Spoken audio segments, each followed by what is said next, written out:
Okay, I've got a challenge for you. To do this, you're going to need a scrap piece of paper and a pen.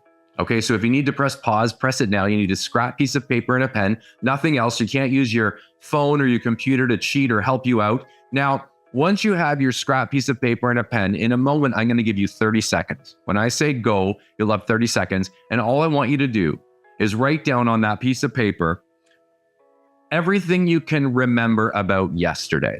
Okay, so go, 30 seconds, where you were, what you did, what you worked on, maybe who were you with, what the weather was like, what you ate for lunch, as much information as you can remember about yesterday.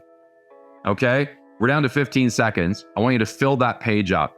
As much information as possible about what you did yesterday. Okay, 9 seconds left. Try to fill up that page. We're almost there.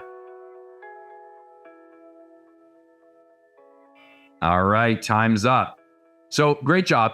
I've got another round for you. This is the same challenge, just a little different in that now, when I say go, you've got to write down everything that you did a week ago yesterday. Okay, so time starts now, 30 seconds.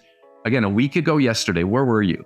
What did you do? Who were you with? What was the weather like? What'd you eat for lunch? What'd you have for dinner? What'd you do in your spare time? All right, we're down to about 17 seconds here. A week ago yesterday, again, you can't look at your phone, can't cheat by looking at your calendar. A week ago yesterday, what did your day look like? Now we got 7, 6, we're almost there. As much information as possible. All right, and now time is up. Okay, great job. I am sure that you did fantastic on both rounds, but I bet the first challenge was easier than the second. In that it's not so hard to remember what we did a day ago, but once we go back in time a week, maybe 2 weeks or a month, it gets a lot harder. And the reason I wanted you to experience that was to just remember why it's so important that when we're giving feedback to a colleague, a friend, a coworker, maybe it's some constructive criticism, maybe it's praise and encouragement, maybe it's debriefing a meeting or a conversation that you just can't kind of let go of. You want to do it in a timely way. You don't want to wait too long, because the longer you wait, the less chance you're remembering it correctly. And certainly the less chance that that other person is remembering the situation the same way.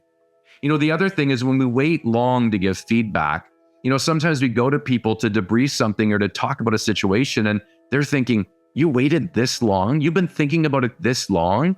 It's not healthy. What I find is that in our small team, we really try to live out, we call it the 48-hour rule. All that means is if we've got feedback to give one another, a colleague, a coworker, we try to have that conversation within 2 days.